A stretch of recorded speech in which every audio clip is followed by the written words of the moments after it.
So, for the climate change, there is the responsible different greenhouse gases that have been emitted in atmosphere like carbon dioxide, methane, ozone, CFCs, and water vapor. These are the responsible in which two major gases are play important role. That is the carbon dioxide and methane. Source of carbon dioxide is different natural process like volcanic eruptions and forest fires, while and anthropogenic causes like a vehicular emissions and different activities, burning of the fossil fuels. These are responsible, and carbon dioxide play important. 51% of the total greenhouse gases, while methane is 18%. So methane is emitted in atmosphere due to the decompositions of the organic material. So here,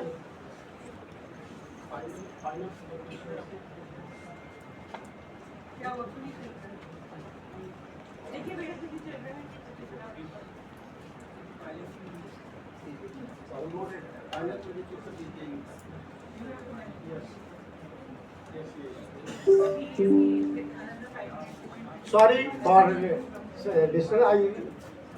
So that is the topic: assessment of carbon sequestration potential in different and nutrient dynamics under forested and cultivated and barren lands. So we are talking about the sources and emissions of the carbon dioxide. So climate change is one mainly driven by these greenhouse gases, which have already tell you, and atmospheric carbon dioxide increased 280 ppmb. In 1752, it have been increases in 1999 up to 360 ppmb, and currently it have increases at the rate of 1.5 ppmb per year. That is the major issue, and which have in current scenario that is reach up to the 390 ppmb. Yes. So then how we can mitigate these problems? So these problems can be mitigated by the carbon sequestration, sink of the carbon. There in nature there is the three major sink, that is the ocean and trees, plantation, and third is the soil. Soil is one of the major sink of the carbon dioxide. 2,500 gigaton carbon dioxide have been absorbed in the soil up to 200 meter depth, and it have in surface soil it will be reach up to 1,500. Next please. So source of carbon dioxide which have already discussed, and carbon is released in atmosphere that is by decompositions, volcanic eruptions, which have already tell you. And next please. So first of So please focus only on the objectives and the findings. yeah, abhi just type. So we must be understand about the carbon cycles.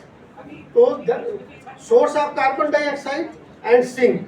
Sink will includes like oceans, soils, and plantation that have been indicated in these cycles. Next please.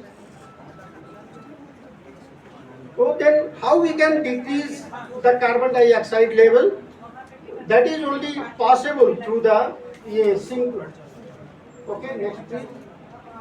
So what is the soil carbon sequestration? Soil carbon sequestration is the process to absorb the carbon dioxide into the soil by different resilience technology during the agricultures and agricultural practices.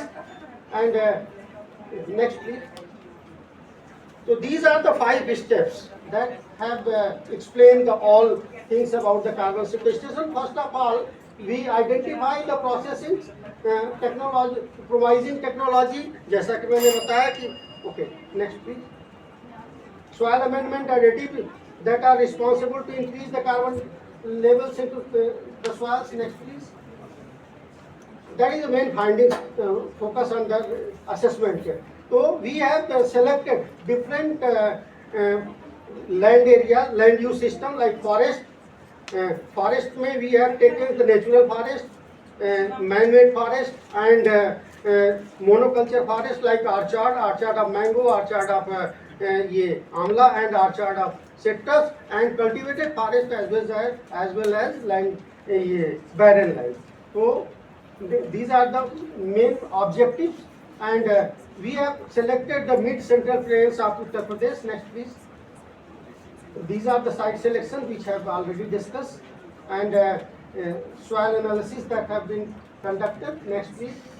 These are the area that is natural forest, Kukrel forest, and Harchandpur forest, that is the mango forest, and barren forest and cultivated forest. Finding is main finding the due to forest areas or monoculture forest orchard that have low pH values, and while in barren that have been increases. Next, please. Electrical conductivity in barren land is very high, so it will minimize the in other agricultural practices. Main. Next, please. Organic content. Organic content is high in forested areas, while low in next. Okay, last conclusion. That is yes, last conclusion. That is forest land that have high biomass in the and continuous litter fall and great microbial activities, maximum carbon sequestration. Thank you. Thank you, sir. Our next presenter is Dr. Girish Rai. Adhere to the timing, which is very important because there are so many presenters here. Dr. Ravindra Pratap Singh.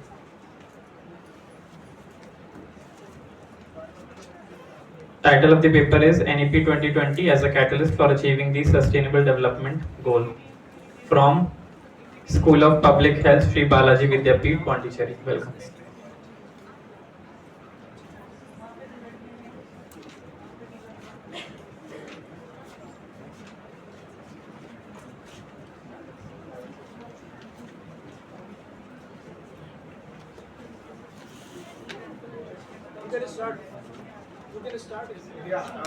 Good morning, everyone. Dignitaries on the dais and off the dais. And my name is Dr. R.P. Singh, School of Public Health, Sri Balaji Vidyapeeth, Pondicherry. My topic is the National Education Policy Act as a catalyst, and how we can achieve the Sustainable Developmental Goals. 17 goals are there, but main important goal is the quality education. That is directly connected to the education system and the Sustainable Developmental Goal, and other goals also, 16 other goals also indirectly related to the National Education Policy.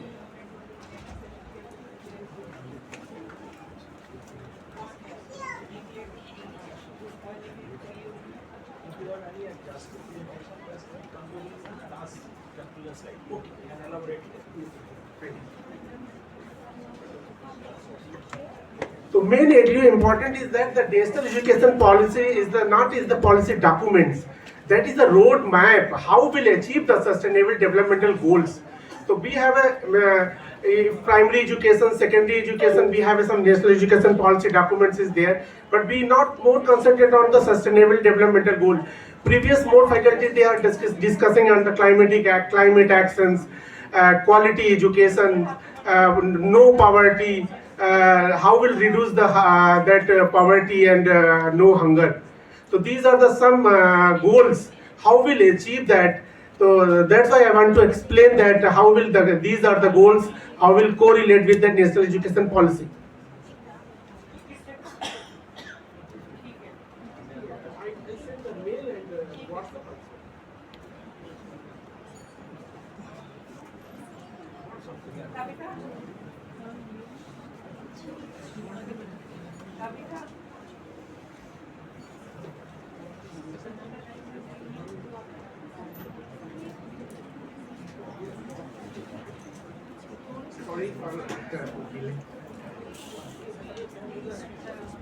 Yeah, conclusion is that we are everyone we are responsible for that.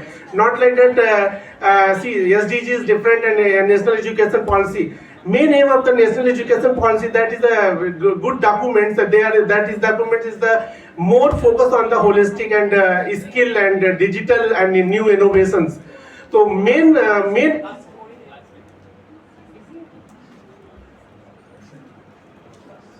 Yeah, that national education policy tool is not just an education reform, it is a roadmap for already I told achieving the SDGs. Education is the foundation of progress and sustainability. It directly impacts SDG 4. SDG 4 is directly related to the national education policy and it directly supports all the 17 goals. And by building an inclusive and resilient society, national education policy aligns India with Agenda 2030. And we have a Viksit Bharat 2047, we have to achieve it. So the policy demonstrates India's commitment to global sustainable development. Education is the catalyst for the change. Thank you everyone. I again request all the presenters to kindly stick to timings of only 3 to 3.5 minutes. Next presenter is Pragya Tiwari. Title of the paper is Reimagining English Literature Pedagogy under NEP 2020, Applying Jiddu Krishnamurthy's Educational Philosophy in the Age of Artificial Intelligence, from University of Lucknow. Good afternoon, esteemed dignitaries, professors, faculty members, and participants. I am Pragya Tiwari from Department of English and Modern European Languages, University of Lucknow. As the topic of my research is Reimagining English Literature Pedagogy under NEP 2020, Applying Jiddu Krishnamurthy's Educational Philosophy in the Age of Artificial Intelligence. As per the India's National Education Policy 2020, there is a need of shift from rote memorization to critical inquiry and the integration of Indian knowledge systems and artificial intelligence simultaneously. So when students read text in English literature to observe human nature and understand their own conditioning rather than looking for answers to pass an exam, they develop an independent intelligence. The aim of my research is to demonstrate how advanced literary analysis can evolve from an intellectual exercise to a medium of self-inquiry. The methods help in designing specific classroom strategies that enable literature teachers to ensure students that read with authentic human awareness instead of relying on summaries generated by artificial intelligence. The primary objective of this literature analysis is to shift from rote memorization, because AI can generate biographical facts, established critical interpretations. So what is the role of humanities education? It is to develop critical thinking. So the theoretical framework of Jiddu Krishnamurthy is, I've used it as a pedagogical tool to shift from the traditional methods. And I've taken the poem of Robert Frost, The Road Not Taken, which I have analyzed. But I would like to present my findings by presenting the strategies, pedagogical tools and methods moving beyond rote learning. To bring this deep analytical approach into the classroom, teachers have to replace the top-down lectures with tools inspired by Krishnamurthy's pedagogical visions. These methods are designed to disrupt the passive mechanical learning. So the teacher can, for example, sit in a circle and the students can participate rather than teaching them literary theory and criticism, by asking them questions from the text which enhance their psychological liberation, so that they are more in touch with their emotions and are aware individuals. Students are discouraged from quoting external critics or using academic jargon. They're asked to directly look at the text and create their own interpretations. This practice disrupts the passive consumer mindset fostered by AI tools, because any AI tool can generate a summary, can do the thematic mapping, and also generate the quotations. So the classroom application can be to confront the text directly, free from the burden of literary authority. That can know the preconceived notions can die and new awareness can come in the youth. The concluding part is that applying Jiddu Krishnamurti's education philosophy reveals that the true value of literary studies lies far beyond standard academic analysis. When stripped of traditional rote interpretations, it emerges as a brilliant cautionary exploration of the mechanical mind, which disrupts the illusion of choice and self-deception as we construct to protect our ego. In the modern world where machines can replicate human intelligence, these human-centric reflective methods are essential, and they rescue literature from mechanical rote learning, empowering students to become truly independent thinkers. Thank you. Thank you, Ms. Pragya Tiwari. Next presenter is Palak Rastogi. Title of the paper is Fostering Academic Grit for Holistic Development of Secondary School Students, a Conceptual Perspective in the Context of NEP 2020 from University of Lucknow.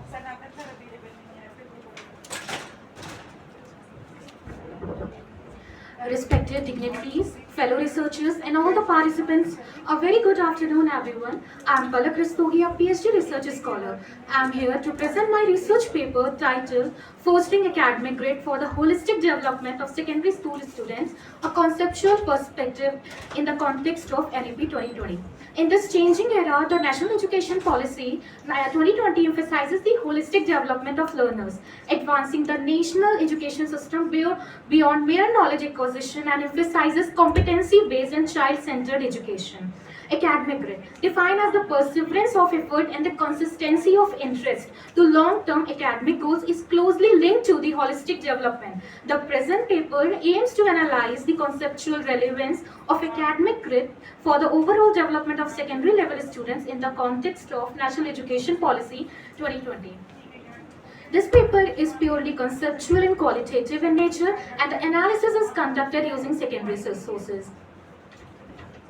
The National Education Policy 2020 advocates holistic development by emphasizing competency-based, learner-centered, and experiential education rather than their academic achievement. In this context, the academic grit has emerged as an essential non-cognitive attribute that enables students to persevere through academic challenges and achieve long-term learning goals. Despite the growing significance of academic grit, its conceptual linkage with the holistic development envisioned in NEP 2020 has received limited edition in the Indian educational context. Therefore, this paper seeks to explore how fostering academic grit can contribute to the holistic development of secondary students in alignment with the vision of NEP 2020.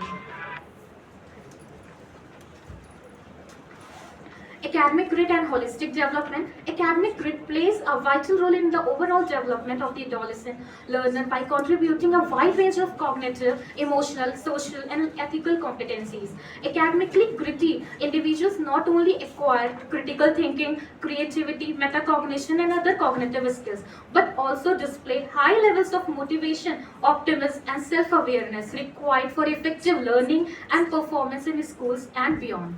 Academic grit enhances the emotional development of adolescents by building their resilience, confidence, and coping mechanism, and enabling to overcome the adverse effect of stress and failure and remain persistent in the face of challenges. To conclude myself, taking not more time, academic grit is a non-cognitive competency that needs to be nurtured and enable adolescents to achieve academic success and become productive global citizens. Its association with a wide range of development benefits make it extremely relevant in the context of NEP 2020. This policy document provides a conceptual and practical framework that could facilitate the cultivation of academic grit among Indian adolescents, while further conceptual and empirical research is needed to fully understand this nature and effectiveness in this unique socio-cultural context.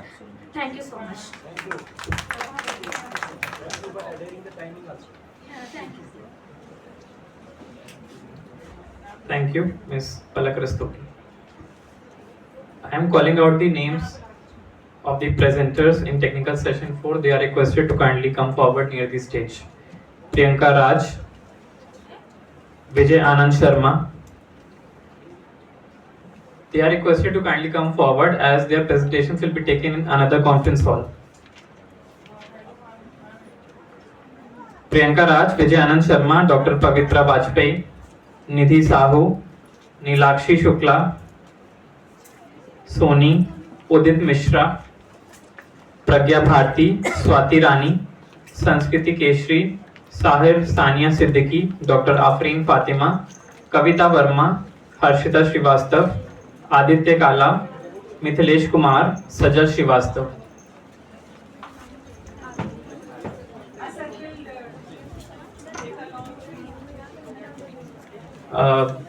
All of the presenters are requested to kindly move forward to conference hall of Ambedkar School of Social Studies. Our volunteer and research scholar, Mr. Asad, will take you to the conference hall. I am calling out the names once again. Priyanka Raj, Vijay Anand Sharma, Dr. Pavitra Vajpayee, Nidhi Sahu, Nilakshi Shukla, Soni, Udit Mishra, Pragya Bharti, Swati Rani, Sanskriti Keshri, Sahar Sania Siddiqui, Dr. Afreen Fatima, Kavita Verma, Harshita Srivastav, Aditya Kala, Mithilesh Kumar and Sajal Srivastav.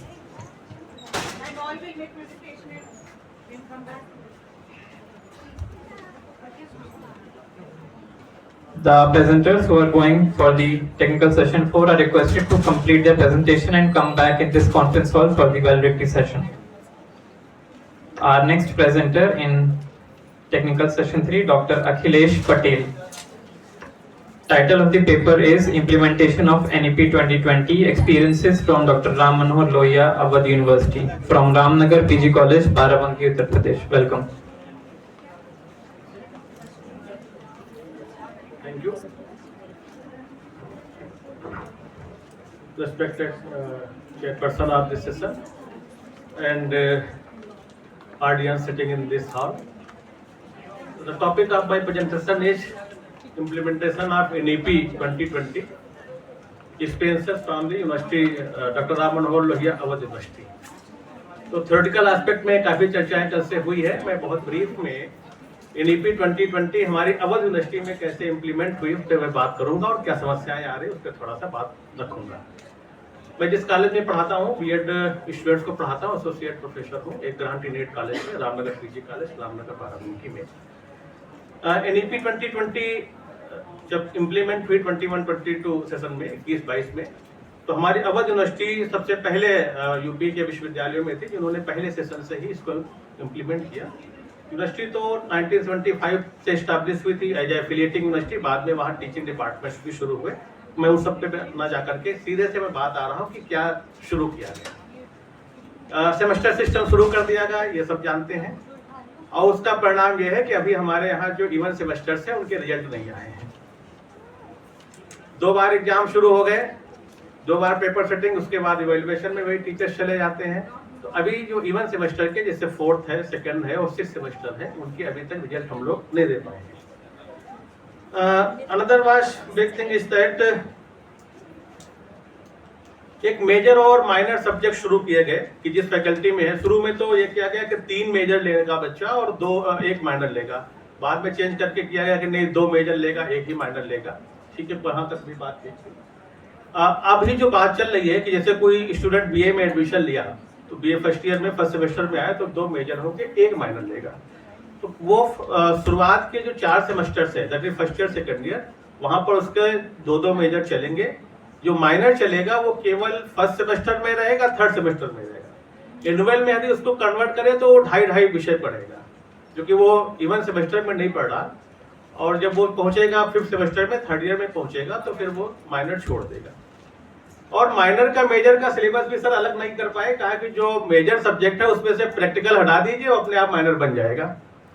कुछ subjects का तो ऐसा constitution होता है कि उसमें practical और theory embedded होता है, और उसमें से प्रैक्टिकल हटा देंगे तो जो हम कॉन्सेप्ट बताना चाह रहे हैं उसका कोई मतलब नहीं रह जाता है. लेकिन कहा नहीं, प्रैक्टिकल हटा दीजिए, 2 क्रेडिट का 4 क्रेडिट बचेगा, उसी को हम माइनर मान लेंगे. ये समस्या वहां पर आई. इसके साथ को करिकुलर कोर्सेस और वोकेशनल कोर्सेस शुरू किए गए. तो मैं वोकेशनल कोर्सेस पे पहले बात रखूं, समय चूंकि कम है. उस पर कहा गया कि जो विद्यार्थी है उसको अपने इन विषयों के साथ साथ शुरू के 4 सेमेस्टर में एक वोकेशनल कोर्स को पढ़ना पड़ेगा. जैसे टेलरिंग कर दिया, टाइपिंग कर दिया, फोटोग्राफिंग कर दिया, फिजिकल एजुकेशन फिटनेस का कोर्स कर दिया. खास बात है कि इसका कोई सिलेबस यूनिवर्सिटी ने नहीं बनाया हमारी. कहा ये कॉलेजेस के लिए ओपन है कि आप सिलेबस बना लीजिए. और कॉलेजेस से कहा कि आप पढ़ाने की आप सिलेबस बना लीजिए, आप ही एग्जाम करा लीजिए, केवल यूनिवर्सिटी के पोर्टल पे मार्क्स फीड कर दीजिए और उसके लिए कोई टीचर नहीं, टीचर तो कोई अपॉइंटमेंट नहीं किया। यूनिवर्सिटी ने एक लाइन कह दी कि आप no profit no loss basis पे कुछ रख लीजिएगा फीस। खैर वो जैसे कॉलेजों ने 150 रुपया फीस रखी और उसी में जो टीचर हमारे में से ही पढ़ाते थे उनको 500 रुपया प्रति लेक्चर का भुगतान भी किया।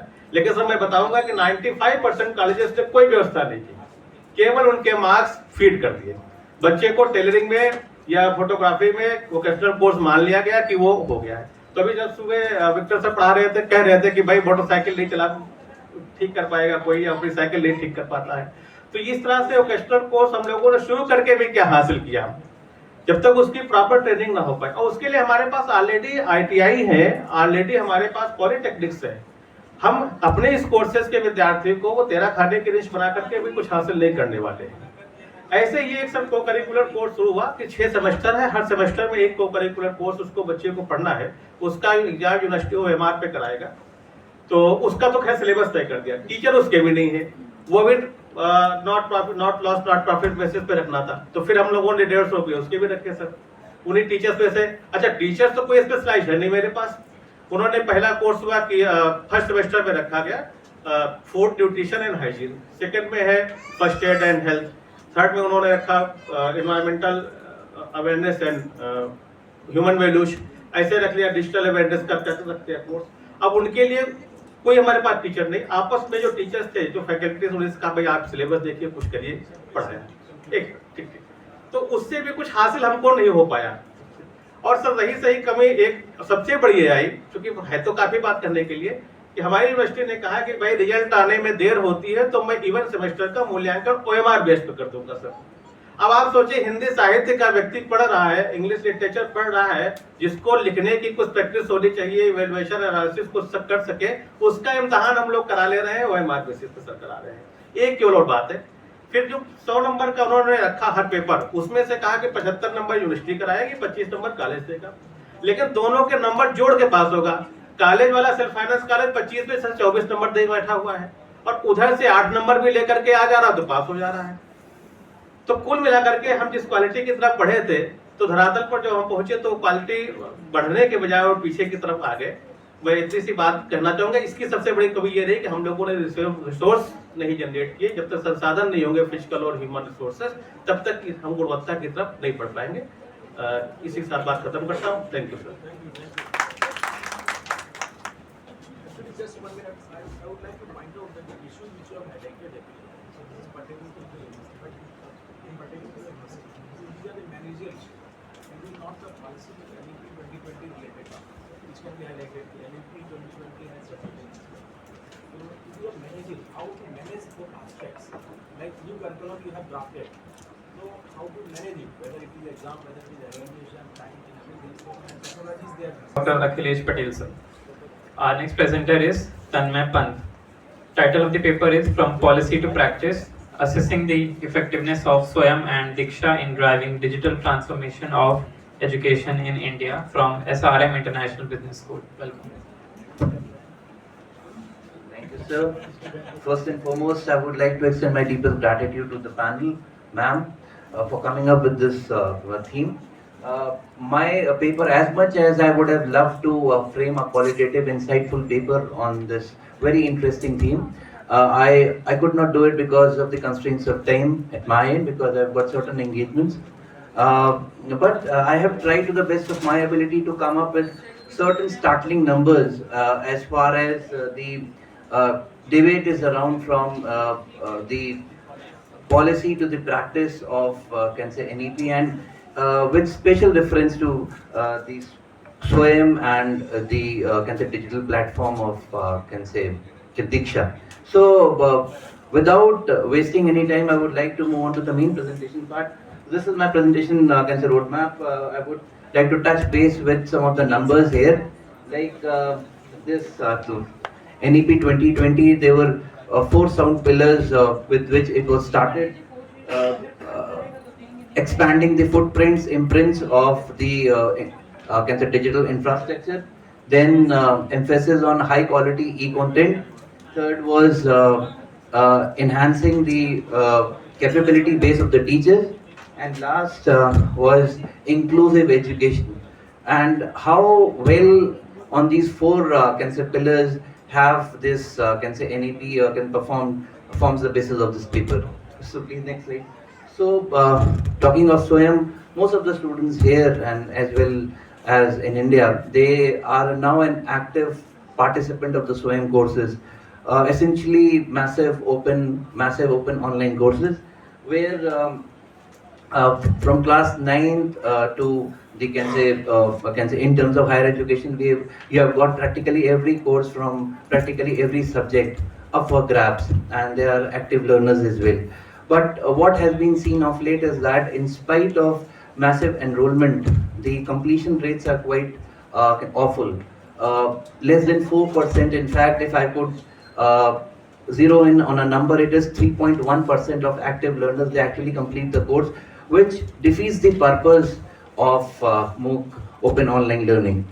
So here are some startling numbers. On one hand, you have got excellent enrollment rates, and on the other hand, you have got a pale shadow of these numbers in form of the completion rates, which again intensifies the debate about the impact of these numbers. Next slide, please. Same is the case with the school equivalent of SWAYAM, which is called Diksha, where you can see the numbers. We have got QR based can say textbooks, which are called energized textbooks, and you have got access to quality digital can say content in form of these can say textbooks. But then again, still these numbers they are flattered to deceive. We have got teacher development programs, but still there are certain teachers. In fact, most of the teachers they are not, even if they are digitally qualified, they are not active on these platforms. And the last, in spite of having a multilingual reach, the impact on the student numbers, the supply coming to the higher education institutes, the quality of that supply is not very good. Uh, Again, so these are those numbers which I just mentioned in the past. So next slide, please. So what are the gaps? As I said, the one of the biggest gaps is the completion gap. People enroll, but they don't complete. In fact, I've taught many students who have had access to SWAYAM courses, but then again, that was only limited to those modules which were being taught in the class. So hence, they could not complete the entire course. First thing. The second thing was that there is a lot of digital divide. So on one hand, you have got excellent numbers showing that the online education has reached to a wide array of audience, but at the same point of time, the lived experiences have been awful. There have been students who could not even have access to that can say infrastructure.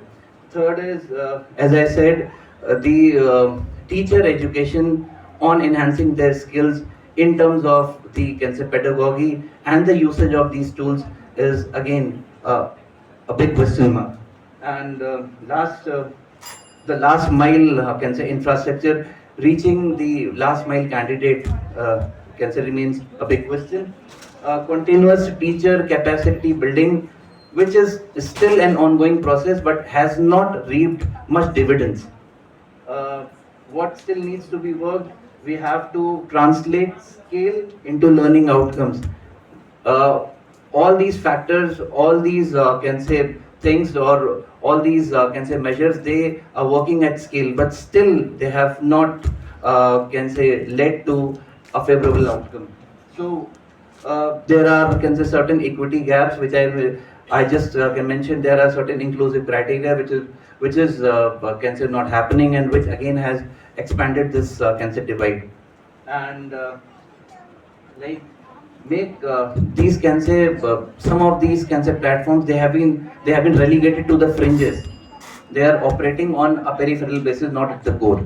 So this actually kind of sums up a very sorry state of affairs. But I believe interventions like this will go a long way in establishing the can say credentials of the Indian NEP 2020. Thank you so much. Thank you. Thank you. Thank you, sir. Our next presenter is Amul Kumar Kanojia. Title of the paper is राष्ट्रीय शिक्षा नीति 2020 के संदर्भ में बहुविषयक शिक्षा और अधिज्ञान from university of Lucknow. Welcome.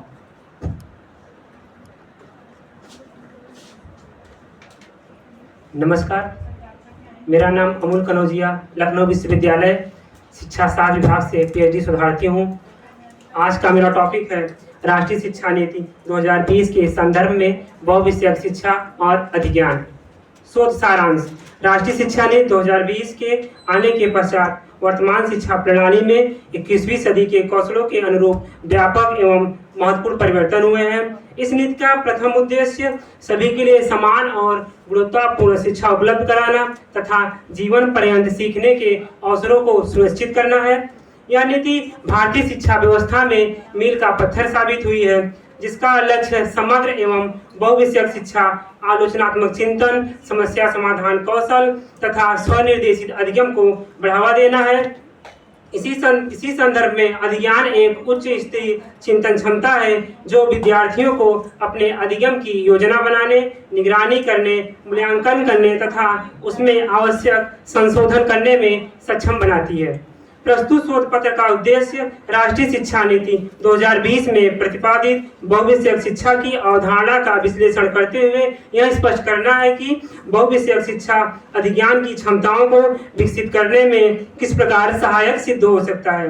यह शोध वैचारिक और गुणात्मक प्रकृति का है, जिसमें नित्य दस्तावेजों, रिपोर्टों तथा शैक्षिक स्रोतों का विश्लेषणात्मक अध्ययन किया गया है।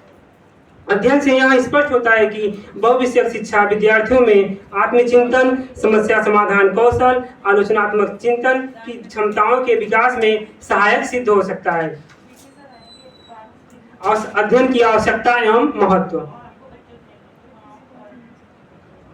बहुविषयक शिक्षा विद्यार्थियों को विभिन्न विषयों के ज्ञान का समन्वित एवं व्यापक दृष्टिकोण प्रदान करती है। यह विद्यार्थियों में आलोचनात्मक चिंतन, रचनात्मकता तथा समस्या समाधान कौशल का विकास करती है। यह विद्यार्थियों में संचार कौशल एवं 21वीं सदी के आवश्यक कौशलों को विकसित करने में सहायक होती है।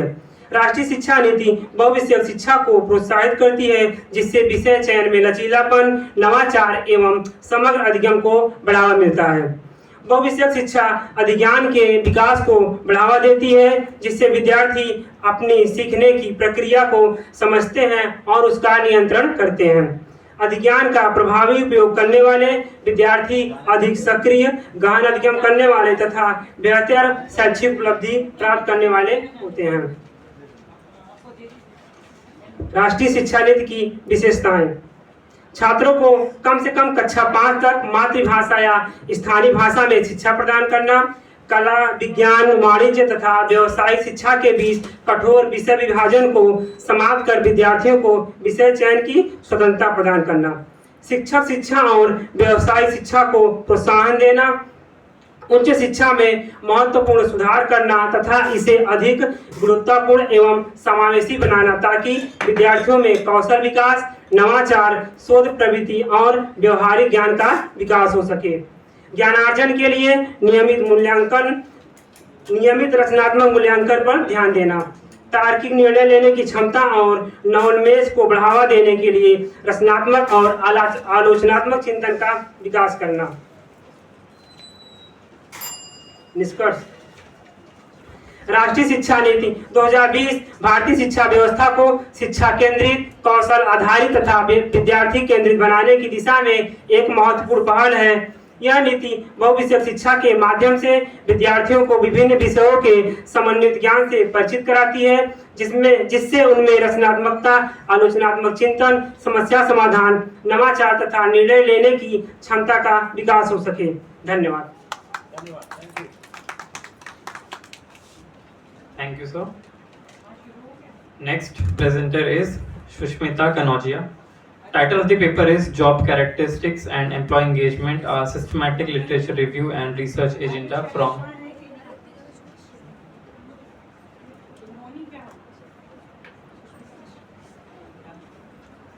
University of Lucknow.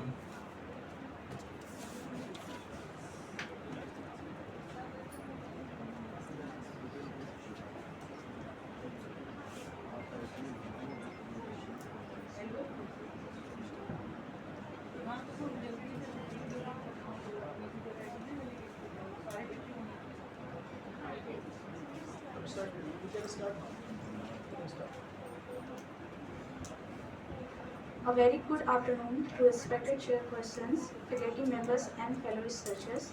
I am Sushmita Mishra, research scholar at University of Lucknow from Department of Management. Today, I will be presenting my research paper titled Job Characteristics and Employee Engagement in Future of Work, a Systematic Literature Review. Today, workplace is rapidly evolving because of digital transformation, artificial intelligence, automation, and hybrid work models. These forces are shifting organization towards flexible technology-enabled and employee-focused workplace that lead to reshape how jobs are designed and employee experience works. According to Hackman and Oldham, job characteristics model states 5 dimensions. They are skill variety, task identity, task significance, autonomy, and feedback that influence employee motivation and performance. As per Khan, employee engagement refers to physical, mental, and effective engagement of employee in their work. In the context of future of work, digital collaboration and virtual team and AI-enabled systems that create both opportunity and challenges for engagement. Objective of my research paper is based on TCM framework, which was given by Justin Fall 2017. First objective is to identify the theoretical framework in relation to job characteristics and employee engagement in future of work. Second is to identify the context in relation to job characteristics and employee engagement. Third is to review the review methodology approach, and fourth is to identify the gap and provide future recommendations. Methodology is used Spark for SLR using two databases, that is Google Scholar and Emerald Insight. Finding based on TCM framework is job demand resources theory and job characteristics model are widely used. Research most of the research focus on Nigeria and South Korea. So this is the conclusion. And quantitative method are mostly used. Thematic analysis has been also done based on the keyword co-occurrence. First is job design that include job characteristics, autonomy and feedback. Second is employee engagement that include work engagement, motivation and commitment. Third is future of work that include hybrid work, remote work, flexible work and digital workplace. Fourth is employee well-being that include job satisfaction, work-life conflict and psychological need. And last is technology, which include AI and digital transformation. The conclusion of this study is future of work is transforming the job design. Job characteristics remains critical driver of engagement and comprehensive research is needed for future studies. Thank you. Next. Thank you, ma'am. Next presenter is Mona Lisa Sahu. Okay, next, Dr. Sukanya Singh. Mona Lisa Sahu.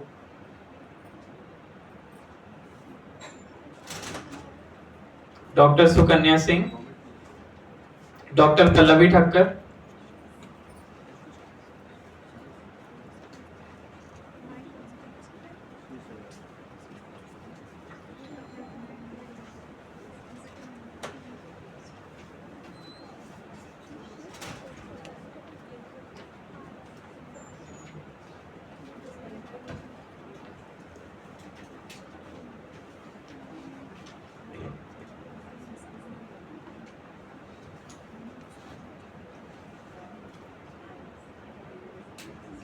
From Institute of Management Science, University of Lucknow.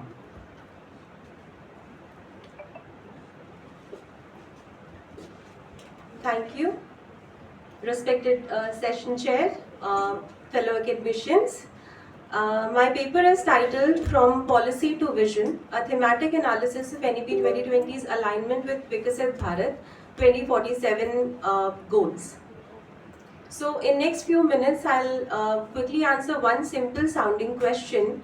That is, India has two major policy documents. Do they actually agree with each other in detail or just in spirit? So the study has 4 specific objectives. One is to identify the thematic dimensions common to both the documents. 2, assess how strongly they converge or diverge across those dimensions. 3, use secondary indicators to check whether NEP 2020's stated priorities are actually translating into measurable progress towards the Viksit Bharat targets. And 4, identify implementation gaps and propose a framework for strengthening coherence going forward. So I'll quickly jump on the findings now. Through the process, 6 recurring themes were emerged.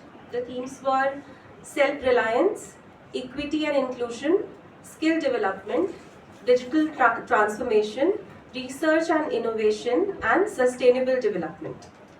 And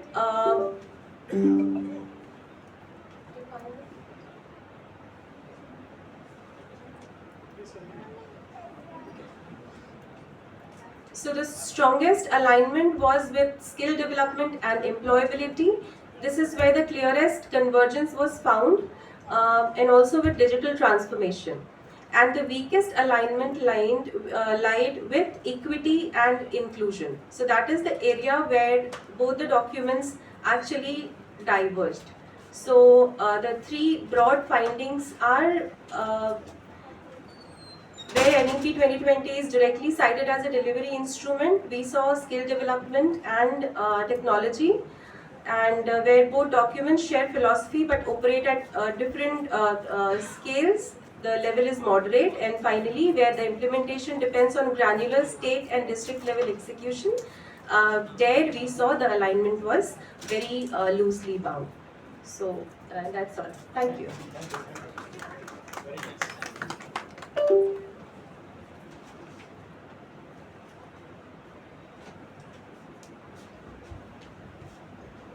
Thank you. I'm Dr. Pallavi Thakkar from IMS LU. She is the assistant professor. Next participant is Kalpendra Singh from University of Lucknow. Avish Patel, Dr. Ram Manohar Lohia, National Law University. Title of the paper is Rethinking Excellence, a historical critique of merit in Indian higher education and vision of NEP 2020. Welcome. Good afternoon, respected chair, co-chair, faculty members and fellow research scholar. My name is Avish Patel and I am a junior research fellow of history in the Department of Humanities and Social Science in Dr. Ram Manohar Lohia, National Law University, Lucknow. So it is my privilege to present my research paper titled Rethinking Excellence, a historical critique of merit in Indian higher education and the vision of NEP 2020. So the central argument of my paper is that the idea of merit has never been static. During the colonial period, merit primarily meant producing efficient clerical and administrative workers for the British Empire. In the early years of independence, after Radhakrishnan Commission, Kothari Commission, it included scientific temper, nation building and professionalism. And today, after 6 years of the introduction of NEP 2020, it has been associated with multidisciplinary learning, research, innovation, creativity and critical thinking. So the context based on political, social, economic realities, nationalistic vision and international education is important to redefine excellence that is beyond marks-based system. So I have referred to 3 thinkers who have played a very important role in education. First was Mahatma Gandhi. He sought a system called as Nai Talim, which included manual labor such as spinning, weaving, agriculture. And second was Rabindranath Tagore, who established the Vishwa Bharati University as an experimental institution where learning took place in an open and natural environment. And third was Dr. Ambedkar, who primarily regarded education as the primary instrument of social transformation, and his famous dictum, educate, agitate, organize, is important because education is the first crucial basis to fight caste oppression in society. Third, I come to the historical challenges to excellence. The first one was unequal schooling, like it is the fundamental challenge. Second was language barrier, that even though NEP talks about multilingualism, but majority of the good research journals and good research papers are in English only, and it is a hugely disadvantage to the vernacular speaker. Third is digital divide. In the COVID period, we have seen the digital divide. Fourth is regional disparities. Many of the good universities are located in urban centers. Fifth is lack of research fund and the rise of guest faculties. Like the guest faculties are just another name of exploitation because they are paid less and their experience doesn't even count in the selection of professors. To my research finding, I have proposed a 5-pillar model to redefine excellence. First is academic excellence. Like students need to acknowledge that they have to become an expert in that field. Second is research excellence, that universities are institution of research and they need to have a research that solves societal problems and innovation. Third is social inclusion, like affirmative actions. So scholarship reservations are important to give education to the last person of the society. Fourth is innovation. Research without innovation is waste. Fifth is civic responsibility, civic sense. Like we need to have a graduate that are ethically sound and environmentally sustainable. To conclude, there is still hope that learning from our history, we can come up with a new understanding of excellence that is for the benefit of our nation in 2047, that is Viksit Bharat. Thank you. Thank you, Mr. Avish Patel. Our next presenter is Swati Rani. Title of the paper is भारतीय ज्ञान परंपरा के संदर्भ में महर्षि महेश योगी के भावातीत ध्यान पद्धति पर आधारित शैक्षिक विचारों का अध्ययन फ्रॉम जय नारायण पीजी कॉलेज लखनऊ.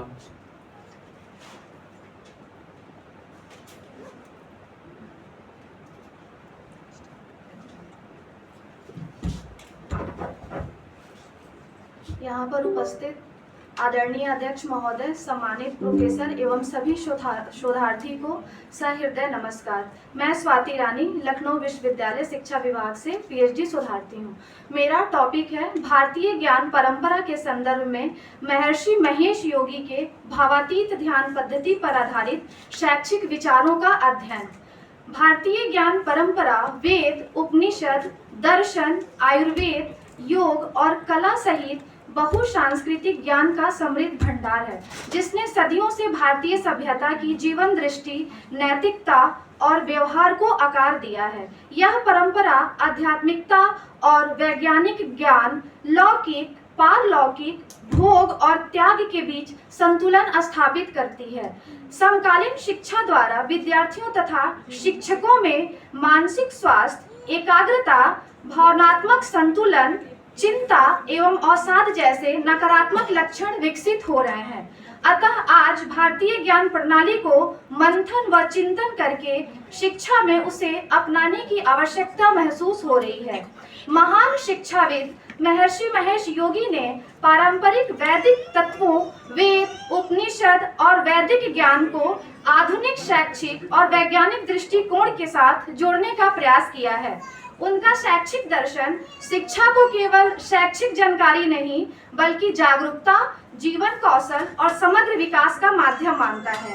महर्षि महेश योगी द्वारा प्रतिपादित भावातीत ध्यान पद्धति चेतना के सूक्ष्मतम स्तर तक पहुंचाने पर आधारित है. यह विद्यार्थियों तथा शिक्षकों के तनाव नियंत्रण, मानसिक संतुलन, एकाग्रता और सृजनात्मकता को बढ़ाने में प्रभावी पाई गई है. अनेक शोधों ने भावातीत ध्यान के सकारात्मक प्रभाव को निष्कर्ष रूप में सफल पाया है, जो आज प्रतिस्पर्धात्मक शिक्षा तंत्र में बढ़ते मानसिक तनाव और रचनात्मकता की कमी जैसी चुनौतियों का सामना करने में सहायक हो सकता है. राष्ट्रीय शिक्षा नीति 2020 में भारतीय ज्ञान को भारतीय शिक्षा परंपरा के रूप में अपनाकर ज्ञान प्रदान करने पर बल दिया गया है. अतः आधुनिक शिक्षा में भारतीय ज्ञान परंपरा और भावातीत ध्यान के समन्वय से संतुलित, संवेदनशील और सक्षम नागरिक का निर्माण शिक्षा द्वारा संभव हो सकता है. महर्षि महेश योगी के अनुसार शिक्षा का उद्देश्य. महर्षि महेश योगी के अनुसार शिक्षा का लक्ष्य प्रत्येक राष्ट्र के लिए केवल उपाधि, डिग्री नहीं होनी चाहिए, अपितु शिक्षा का उद्देश्य आदर्श नागरिक, आदर्श राष्ट्र का निर्माण करना है, जो दूसरों के हितों और समग्र समाज के विकास को उन्नत बनाए रखते हुए अपने स्वयं के लक्ष्य को प्राप्त करने में सक्षम हो। महर्षि महेश योगी के अनुसार शिक्षा प्राकृतिक नियमों के अनुसार प्रदान की जानी चाहिए। शिक्षा का उद्देश्य प्रत्येक नागरिक के मानव मस्तिष्क की पूर्ण क्षमता को साकार करना है, आंतरिक शांति एवं सद्भावना का विकास करना है, सर्वांगीण विकास करना है, समाज को समस्या मुक्त बनाना है और आध्यात्मिक विकास भी करना है। इसी के साथ मैं निष्कर्ष पे आना चाहूंगी। महर्षि महेश योगी का शैक्षिक दर्शन यह संदेश देता है कि शिक्षा का उद्देश्य केवल रोजगार परक दक्षता या सूचनात्मक ज्ञान देना नहीं, बल्कि चेतना का विस्तार, व्यक्ति का सर्वांगीण विकास और जीवन के उच्चतर मूल्यों की स्थापना करना होना चाहिए। इस दृष्टि से भारतीय ज्ञान परंपरा और भावातीत ध्यान आधुनिक शिक्षा के लिए पूरक, प्रेरक और सुधारात्मक भूमिका निभा सकता है। राष्ट्रीय शिक्षा नीति 2020 की भावना भी इसी दिशा में जाती है, जो भारतीय ज्ञान परंपरा के पुनः स्थापन, समग्र विकास, मूल्य आधारित शिक्षा और छात्र केंद्रित अधिगम पर बल देती है। इस प्रकार कहा जा सकता है कि भारतीय ज्ञान परंपरा और भावातीत ध्यान पद्धति का समन्वय शिक्षा को अधिक मानवीय, संतुलित और प्रभावी बना सकता है। यदि विद्यालयों, महाविद्यालयों और शिक्षक प्रशिक्षण संस्थानों में चेतना आधारित शिक्षा और ध्यान अभ्यास को उचित स्थान दिया जाए तो भावी पीढ़ी अधिक शांत, संवेदनशील, अनुशासित, रचनात्मक और उत्तरदायी नागरिक के रूप में विकसित हो सकती है। Thank you.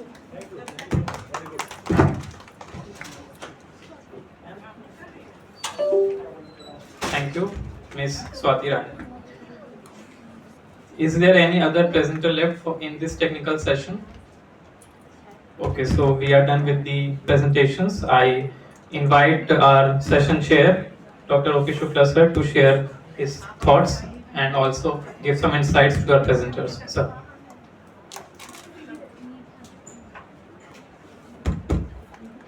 A very good afternoon to one and all. At the outset, I must congratulate to all our projectors and particularly the research scholars who have given a very insightful, thoughtful and visionary outlook in their research areas. And obviously they have touched all these aspects in the research areas from the NEP 2020.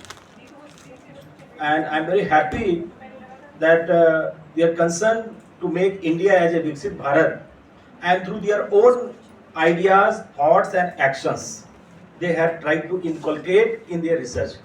Maybe that this is their own core research area, they are pursuing a PhD, but the issue they have tried to link that how NEP 2020 and particularly fostering excellence towards the Viksit Bharat. So my heartiest compliments to all the researchers, and I must point out that the topics which have been covered in this technical session, starting from techno-savvy, that is first presentation which was there on AI, then various other dimensions have been taken, and almost researchers have done a very, very good job. One more important thing which generally to the area which I have remained associated is the discipline aspect, because as it is generally said that discipline is the bedrock for the excellence. Since I have been in the defense field, and discipline does not mean that particular discipline simply means adherence to the timing, writing and all such things. Everywhere, in every aspect of one's life, the discipline is the core toward the success. So my heartiest best wishes to all the researchers and the presenters in technical session of today. Many, many best wishes to you, and thank you, Professor Tarunaji, for giving this opportunity to be here in this technical session. Thank you one and everyone to all. Jai Hind. Thank you so much, sir. I also request our session co-chair, Dr. Salil Seth sir, to share some thoughts.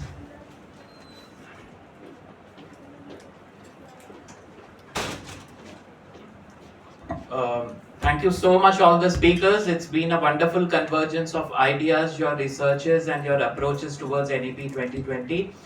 Professor Taruna, thank you so much for organizing this event and making it a happening one. Thank you so much. Thank you so much, sir. I once again congratulate all the paper presenters of this technical session. I request convener Professor Taruna ma'am to felicitate our session chair and session co-chair, Dr. O.P. Shukla sir, with the memento. कृपया जोरदार तालियां बजाएं.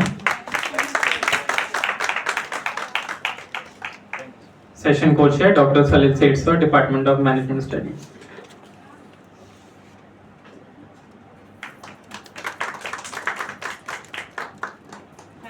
Thank you so much.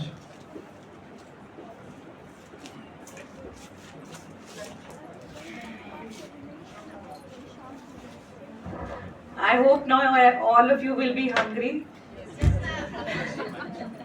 So we need to proceed for the lunch, but it is a sincere request that you please wind up your lunch and come as early as possible, max to max by 3 p.m. because by 3:30 we are going to start the valedictory as the distinguished guest who is there for guest of honor into the valedictory session has a flight at 5. So we need to wind up as early as possible, and all the certificates of the presentation will be given during the valedictory session. The lunch will be at the university guest house, as you are all aware, and those who have joined today, please proceed for the lunch. And let's come back here by 3. Thank you, everybody.